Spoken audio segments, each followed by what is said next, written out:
સુરતના ગોળાદરા ખાતે આવેલી આદર્શ પબ્લિક સ્કૂલની વિદ્યાર્થીનીએ ફીને લઈ આપતા ત્રાસથી કંટાળી આપઘાત કર્યો હોવાનો આક્ષેપને લઈ એબીવીપી દ્વારા સ્કૂલે જઈ વિરોધ કરાયો હતો, તો વિરોધ કરનારાઓની પોલીસે અટકાયત કરી હતી। સુરતના ગોળાદરા ખાતે આવેલી આદર્શ પબ્લિક સ્કૂલની ધોરણ 8ની વિદ્યાર્થીનીએ આપઘાત કર્યો હતો અને વિદ્યાર્થીનીએ સ્કૂલમાં ફી ન ભરી હોય જેથી માનસિક ત્રાસ આપતા આપઘાત કર્યો હોવાનો આક્ષેપ કરાતા એબીવીપી દ્વારા આદર્શ પબ્લિક સ્કૂલે બહાર વિરોધ નોંધાવ્યો હતો। 14 વર્ષીય કિશોરીને પરીક્ષાના દિવસે પણ 1.5 કલાક કોમ્પ્યુટર લેબમાં બેસાડી મૂકી હોય અને સ્કૂલ દ્વારા ફી દબાણ માટે કરવાથી વિદ્યાર્થીનીએ આપઘાત કર્યો હોવાનો આક્ષેપ કરાયો છે। એબીવીપીના વિરોધને લઈ સ્કૂલ પોલીસે બંદોબસ્ત ગોઠવી દેવાયો હતો। વિરોધ કરી રહેલા કાર્યકરોએ પોલીસની અટકાયત કરી હતી। રવિ માંગરોળિયા, સુરત મહાનગર મંત્રીનું દાયિત્વ, અખિલ ભારતીય વિદ્યાર્થી પરિષદ।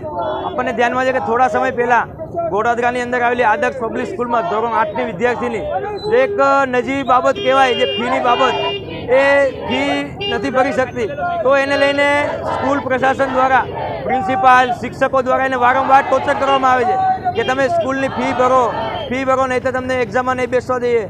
તો આને લઈને વિદ્યાર્થીને માનસિક ત્રાસ આપવામાં આવતો, સતત વિદ્યાર્થીનીને કોમ્પ્યુટર લેબમાં બેસાડવામાં આવતી, ટોયલેટ બાથરૂમની બહાર સતત 2-2 દિવસ ઊભી રાખવામાં આવતી। તો એક આ જે નિંદનીય ઘટના કહેવાય, એ ઘટના કહી શકાય। અને સાથે સરકાર દ્વારા એ બેટી પઢાઓ બેટી બચાવોનો એક અભિયાન ચાલે છે, તો આ સરકારને આ અભિયાન અંતર્ગત આવા કામ કરે છે।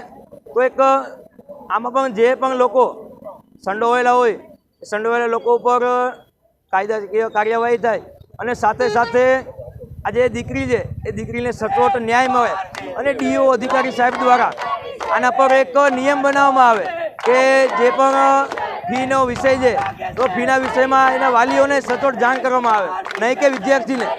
કારણ કે વિદ્યાર્થી આવા નાની ઉંમરના હોય તો પોતે માનસિક લઈ લેતા હોય છે કે એને વારંવાર સ્કૂલમાં ટોર્ચર કરવામાં આવે તો પોતાની ક્લાસમાં બેઇજ્જતીના કારણે આવું પગલું ભરતા હોય। અને આગામી સમયમાં જો કોઈ વિદ્યાર્થીને આવી ઘટના બનશે તો વિદ્યાર્થી પરિષદ હંમેશા એ વિદ્યાર્થીઓની સાથે રહીને ઉગ્રથી ઉગ્ર આવું પ્રદર્શન કરશે। અને વિદ્યાર્થી પરિષદની માંગ જો આ સંતોષવામાં નહીં આવે તો વિદ્યાર્થી પરિષદના ધરણા પ્રદર્શન સતત અહીંયા ચાલુ રહેશે। मनोज जैन, अखिल भारतीय विद्यार्थी परिषद राष्ट्रीय कारोबारी सदस्य। आदर्श पब्लिक स्कूल जे गोड़ादरा विस्ताરમાં આવેલી છે અને ત્યાં જે બાળકી છે એને પોતાને જીવન ટૂંકાવી લીધું, આત્મહત્યા કરી લીધી। એ પણ શા માટે? તો એક નાના કારણ માટે કે સ્કૂલની અંદર એને ફીસ નથી ભરી હતી અને ફીસનો લેવો દેવો એ પેરેન્ટ્સ અને પ્રિન્સિપલ ટીચરનો હોય છે, એમાં સ્ટુડન્ટનો કોઈ રોલ હોતો નથી। અને આ જે વિસ્તાર છે ગોળાદરા વિસ્તાર એ પરપ્રાંતીય વિસ્તાર છે, અહીંયા સ્લમ એરિયો વધારે છે અને મધ્યમ વર્ગીય ગરીબ વર્ગીય વિસ્તાર છે। એટલે અહીંયા આપણે માની શકીએ કે કોઈની પરિસ્થિતિ કોઈ સમય ખરાબ હોય કે નહીં ભરી શક્યો હોય તો એમાં વિદ્યાર્થીને આવું મેન્ટલ હરેસમેન્ટ કર્યું એ બહુ ખોટી બાબત છે અને નિંદનીય બાબત છે।